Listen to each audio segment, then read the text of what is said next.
பரிவு குழாய் ஒன்றையும் இசைக்கவை தொகுதி ஒன்றையும் பயன்படுத்தி ஒளியின் வேகத்தையும் குழாயின் முனைவு திருத்தத்தையும் துணியில பிராக்டிக்கல் சம்மந்தமாக பார்ப்போம். பிராக்டிக்கல் செய்யும் முன்னர் தேவையான பொருட்கள் தெரியணும். தேவையான பொருட்கள் 2 சென்டிமீட்டர் விட்டவும் ஏறத்தாழ 50 சென்டிமீட்டர் நீளமுடைய ஒரு குழாய். அதுதான் எடுக்கணும் மண்டியில் 2 சென்டிமீட்டர் அண்ணளவாக 2 சென்டிமீட்டர் விட்டவும் ஏறத்தாழ 50 சென்டிமீட்டர் நீளமுடைய ஒரு குழாய். அதுதான் பரிவு குழாய் அப்படின்னு சொல்லுவோம். அடுத்தது மீடுடன் தெரிந்த இசைக்கவை தொகுதி. ஓகே, நாங்கள் என்ன செய்யலாம்? இசைக்கவை தொகுதி ஒன்றையும் பயன்படுத்தி இசைக்கவை தொகுதி மீடுடன் தெரிந்த இசைக்கவை தொகுதி தேவை இந்த ப்ராக்டிக்கல் செய்ய. அடுத்தது அரை மீட்டர் கோல். ஏனென்றால் நான் 50 சென்டிமீட்டர் நீளமுடைய குழாய் எடுத்தபடியாக அரை மீட்டர் கோல் காணும். அடுத்தது தாங்கி. அதை தாங்கி என்னென்னா அந்த அரை மீட்டர் கோலை நாங்கள் என்ன செய்யலாம்? அந்த நீளத்தை அளக்கிறதுக்காக என்ன செய்வோம்? பொருத்துறதுக்காக தாங்கி பயன்படுத்துவோம். அடுத்தது ரப்பர் சுத்தியல். ரப்பர் சுத்தியல் ஏன் பயன்படுத்துவோம்னா இந்த இசைக்கவையை அதிரச் செய்வதற்காக ரப்பர் சுத்தியலை பயன்படுத்துவோம். அடுத்தது நீர்ச்சாடியை பயன்படுத்துவோம். நீர்ச்சாடி. இதில் முதல்ல செய்முறை தெரிஞ்சிருக்கணும். என்னென்ன செய்முறை இதில் இருக்குன்னு பார்ப்போம். முதலாவது இதான ஒரு பரிவு குழாய் என்று எடுப்போம். இது பரிவு குழாய். பரிவு குழாய். பரிவு குழாய் 2 பக்கமும் திறக்கப்பட்ட ஒரு குழாய். 2 பக்கமும் திறக்கப்பட்ட. பொதுவாக நாங்கள் பிவிசி குழாயை தான் எடுக்கிறோம். பிவிசி குழாய். எக்ஸாம் பேப்பரில் பிவிசி குழாய் என்று இல்லை பரிவு குழாய் என்று தான் எழுதுறோம். இதைத்தான் நாங்கள் என்ன செய்வோம்? பரிவு குழாய் அப்படின்னு சொல்லுவோம். பரிவு குழாய். பரிவு குழாய். அடுத்தது நீர்ச்சாடி ஒன்று வேணும். இதை விட அகலமானது ஏன்னு சொல்லுவோம்னா அகலமானதும் கொஞ்சம் உயரமானதுமான ஒரு நீர்ச்சாடி. இதுக்கு நாங்கள் என்ன செய்யலாம்? பிவிசி குழாயை யூஸ் பண்ணிக்கொள்ளலாம். பிவிசி குழாயை பொதுவாக பிவிசி குழாய். பிவிசி குழாய். பிவிசி குழாய். இதுக்கு என்ன செய்யணும்? தண்ணி கொஞ்சம் முக்கால்வாசி அளவு தண்ணி விடுறோம். அதான் இந்த ப்ராக்டிக்கலில் ஃபுல்லாகவும் விடக்கூடாது. ஏன் ஃபுல்லாக விடக்கூடாதுன்னு சொன்னோம்னா நாங்கள் இதுக்குள்ளே உட்புகுத்த போகிறோம். ரெண்டபடியாக ஃபுல்லாக விட்டால் வெளியில் போயிடும். ரெண்டபடியாக நாங்கள் சில முக்கால்வாசி அளவு தண்ணி விடுவோம். அண்ணளவாக முக்கால்வாசி அளவு. இதுதான் ஒரு அளவு சாடி அப்படின்னு சொல்லுவோம். அளவு சாடி. அளவு சாடி அதாவது நீர்ச்சாடி. நீர்ச்சாடி அப்படின்னு சொல்லுவோம். நீர்ச்சாடி. நீர்ச்சாடி அப்படின்னு சொல்லுவோம். இப்போ பார்த்தீங்கன்னு சொல்லிச்சோம்னா முதலாவது என்ன செய்வோம்னா இந்த செய்முறை தெரிஞ்சிருக்கணும். இதான ஒரு நீர்ச்சாடி அப்படின்னு எடுக்கிறான். ஒரு நீர்ச்சாடி. நீர்ச்சாடி. நீர்ச்சாடி. இந்த நீர்ச்சாடி நான் எடுக்கிறேன். இந்த நீர்ச்சாடி எடுத்து முக்கால்வாசி அளவு தண்ணியை விட்டுட்டு என்ன செய்வோம்னு சொல்லிட்டோம்? ஆரம்பத்தில் என்ன செய்வோம்னு சொல்லிட்டோம்னா இது பரிவு குழாய்ந்த ஆரம்ப நிலைக்கு என்ன செய்வோம்? ஆரம்ப படிமுறைன்னு சொல்லிட்டோம்னா இதை ഇതിൻ്റെ നീർമട്ടവും அண்ணளவாக അതിൻ്റെ மட்டத்துக்கு இருக்கக்கூடிய வகையில் என்ன செய்வோம்? முதலாவது வாசிப்படுப்போம். அதாவது അതിൻ്റെ மட்டத்தோடு இருக்கிறவாறு தான் முதலாவது என்ன செய்வோம்? நாங்கள் இதை வைப்போம்.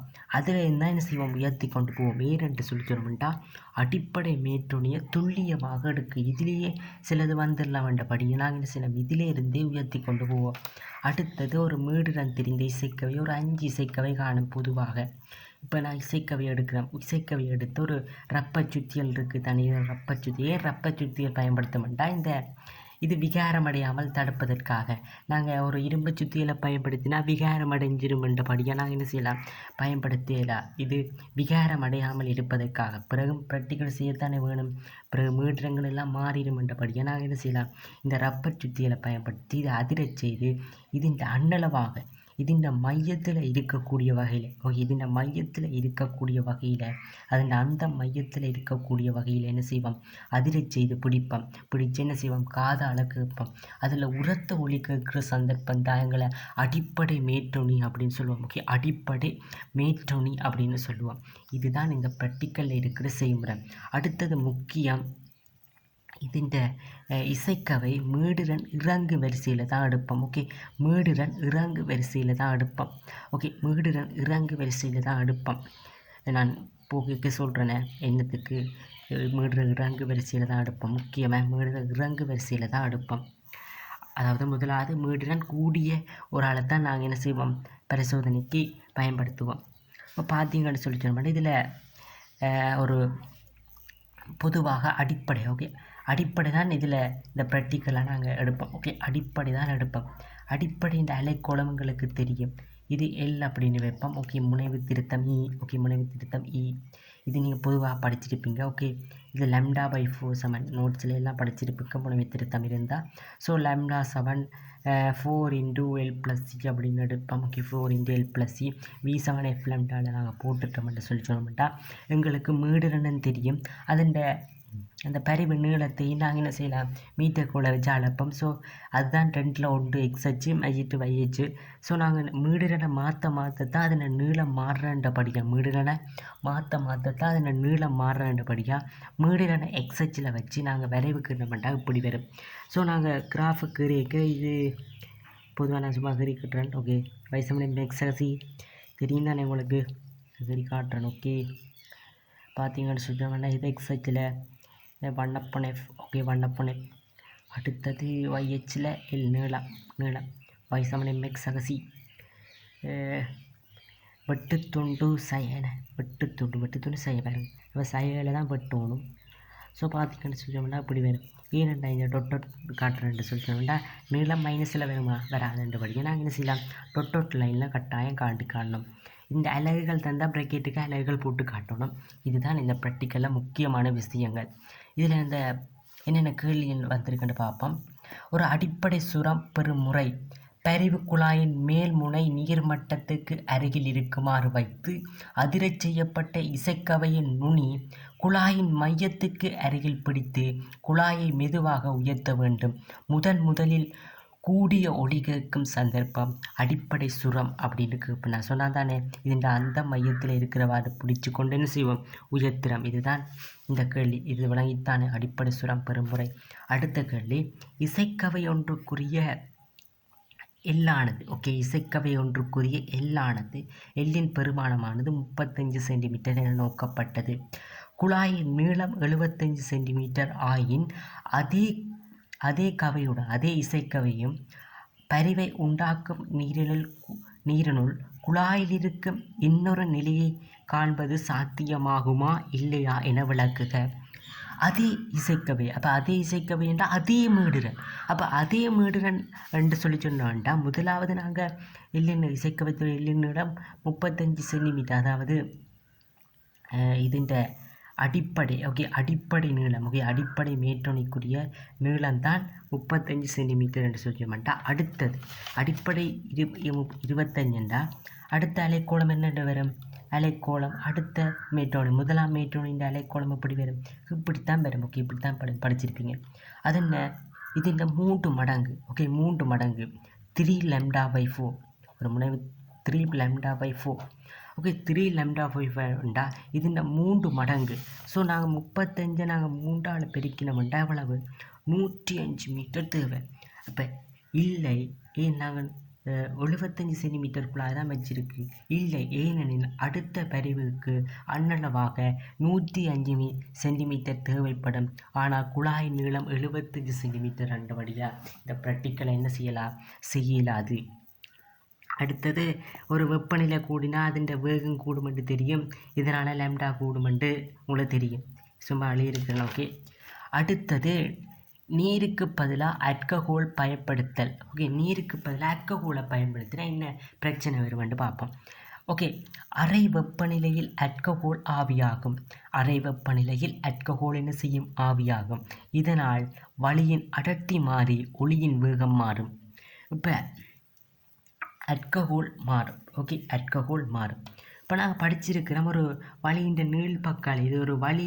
ஓகே, நாங்கள் இதில் பார்த்தீங்கன்னு சொல்லிட்டோம்னா இதுக்கு வழி தான் அசைய போகுது. இப்படி மேலே உயர்த்த என்ன செய்யும், வழி தான் அசைய போகுதுன்றபடியாக ஒரு வழியின் நீள்பக்க அலையின். ஓகே, நீள்பக்க அலையின் வேகத்துக்குரிய தொடர்பு V= √γ/p/ρ.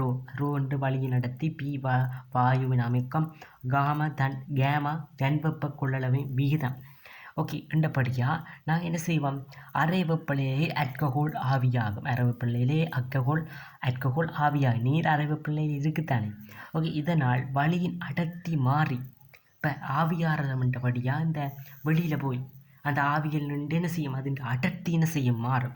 ஸோ அடர்த்தி மாறினா கட்டாயம் என்ன செய்யும், வேகம் மாறும். சமன்பாட்டின்படி அடர்த்தி கூடினா வேகம் கூடும் என்றபடியாக என்ன செய்யும், மாறும் என்றபடியாக நீருக்கு பதிலாக ஆல்கஹால் பயன்படுத்தல் சரியாக இருக்காது. ஏனென்று சொல்லி சொன்னவன்டா அறை வெப்பநிலையே ஆல்கஹால் ஆவியாகும். இதனால் வளியின் அடர்த்தி மாறி ஒளியின் வேகம் மாறும். விளங்குதா? இது தெரியாட்டியும் விளங்கி வச்சுருக்கணுங்க. தென் இப்படித்தான் எழுதணும். இப்படி எக்ஸாம் இதில் வந்த பாஸ் பேப்பரில் வந்த கேள்வி தான். இப்படி வந்தால் இப்படித்தான் எழுதணுமென்ற ஒரு இது அதான் ப்ராக்டிக்கல் விளங்கி வச்சிருக்கணும். ஓகே, விளங்கி வச்சிருக்கணும். ஓகே, இது விளங்கு தானே. அடுத்தது செம்மையான கணித்தல்களுக்கு குழாயின் திறந்த முனைவுக்கு மாத்திரமே முனைவு திருத்தம் புகுத்தப்பட வேண்டும். மூடிய முனைக்கல்ல ஏனென விளக்குக. இப்போ அதுக்கு விளக்கம் பாருங்க. மூடிய முனையில் நீர் இருப்பதால் முனையை தாண்டி மூலக்கூறுகள் அதிர்வடையாது. ஏன் நீர் இருக்கின்றபடியா நீரை தாண்டி மூலக்கூறுகள் அதிராதுன்றபடியா திறந்த முனையில் முனைவுக்கு வெளியே சுயாதீனமான வளி மூலக்கூறுகள் அவை அதிரக்கூடியன. இதனால் முரண்கணு குழாய்க்கு வெளியே தோன்றலாம். ஓகே, வெளியே தோன்றலாம். இப்போ பார்த்தீங்கன்னு சொல்லிட்டோம்டா இது கேள்வி விளங்கிருக்கு தானே. திரும்ப ஒருக்கா பாய்ச்சி பாருங்க. ஓகே, நான் டப்புன்னு சொல்லிட்டு போகிறேன். ஓகே, இதில் நீர் இருக்கின்றபடியாக நீரை தாண்டி மூலக்கூறுகள் அதிர்வடையாது. இதில் வெளியில் வலி இருக்கிறன்றபடியாக வலி என்ன செய்யும்? அதிரக்கூடியது. அப்போ மூடிய முனையில் நீர் இருப்பதால் முனையை தாண்டி மூலக்கூறுகள் அதிர்வடையாது. ஆனால் திறந்த முனையில் முனைவுக்கு வெளியே சுயாதீன வளி மூலக்கூறுகள் அவை அதிரக்கூடியவை. இதனால் முரண்கணு குழாய்க்கு வெளியே தோன்றலாம். இதெல்லாம் பாஸ் பேப்பரில் வந்தபடியே நான் சொல்கிறேன். இதெல்லாம் படிப்பிச்சிருப்பினமோன்னு எனக்கு தெரியல, பட் சொல்கிறேன். ஓகே, அடுத்தது இங்கே வலி என்றபடியாக இங்கே என்ன அலை உருவாகுதுண்டா? நெட்டாங்கு அலை, நின்ற அலை. நெட்டாங்கு அலையில் நின்ற அலை என்ற ஒரு இதில் தான் இது முக்கியமான போய் எக்ஸாமில் வாருது. ஓகே, முக்கியமான ஒரு பாயிண்ட். நெட்டாங்கு அலை, அதே நேரத்தில் நின்ற அலை. ஓகே, நின்ற அலை. நீரை குழாயை நீரில் அமிழ்த்துவதன் நோக்கம். குழாயையே நீரில் அமிழ்த்துறமெண்டா நான் சொல்லல பாருங்கோ.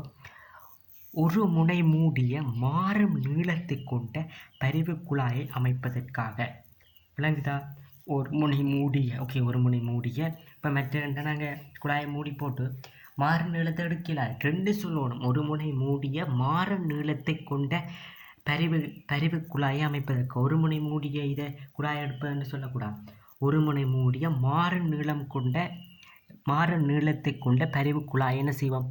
அமைப்பதற்காக அப்படின்னு எழுதும். சரி, அடுத்தது முதலில் மீடிரன் உள்ள இசைக்கவையை எடுக்க வேண்டும். மீடிரன் இறங்குவது அப்போ சொன்னால் அதற்குரிய பரிவு நீளம் மிக குறைவு.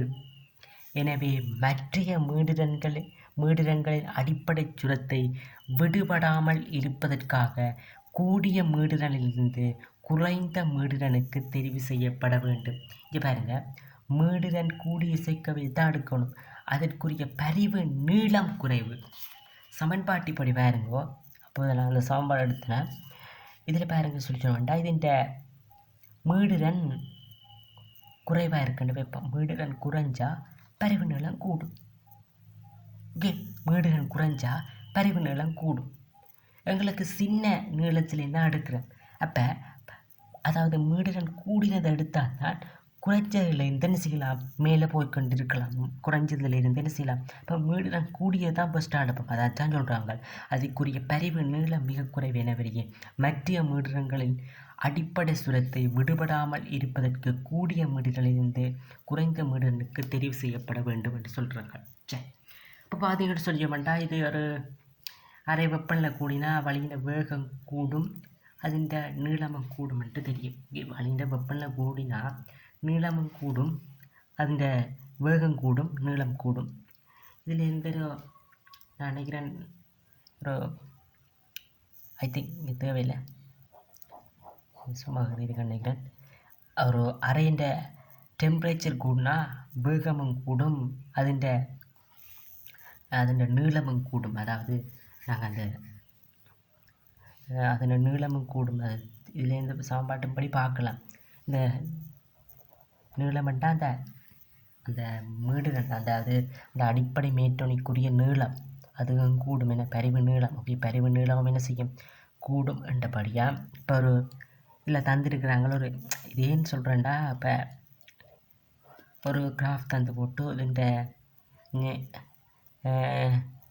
ஒரு கிராஃப் தந்து போட்டு இதுன்ற வெப்பநிலை கூடினா என்ன மாதிரி கிராஃப் வருமென்ட்டு தெரிஞ்சிருக்கணும். என்ன மாதிரி கிராஃப் வருமென்ட்டு அந்த கிராஃப் அந்த கீரையில் ஸோ நீங்கள் விளங்கி வச்சுருந்து கீறணும். அதாவது டெம்பரேச்சர் கூடினா வழியின் வேகமும் கூடும் நீளமும் கூடுமென்றபடியாக ஒரு கிராஃபை தந்துட்டு ஒரு கேள்வியில் தான் ஒரு பாஸ் பேப்பர் கேள்வி வந்திருக்கும். பாஸ் பேப்பர் கேள்வியாக வந்திருக்கணும்.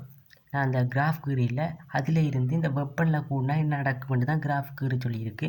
ஸோ நீங்கள் அதை பார்த்துக்கொள்ளுங்க. நான் அந்த கீரையில் ஸோ வெப்பநிலை கூடினா வேகமும் கூடும் நீளமும் கூடுமென்றதை வச்சு நீங்கள் என்ன செய்யலாம், கிராஃபை கீறிக்கொள்ளணும். இதுதான் இந்த ப்ராக்டிக்கலில் இருக்கிற முக்கியமான பாஸ் பேப்பரில் வந்து எல்லா கொஷனும் பார்த்துருக்குறேன். இப்போ பரிவு குழாய் ஒன்றையும் இசைக்கவை தொகுதி ஒன்றையும், இசைக்கவை தொகுதி என்றால் எல்லா மீடுடன் தெரிந்த இசைக்கவை என்றபடியாக இதுதான் இந்த ப்ராக்டிக்கலில் இருக்கிற முக்கியமான விஷயங்கள். விளங்கி இருக்குமென்னு நினைக்கிறேன்.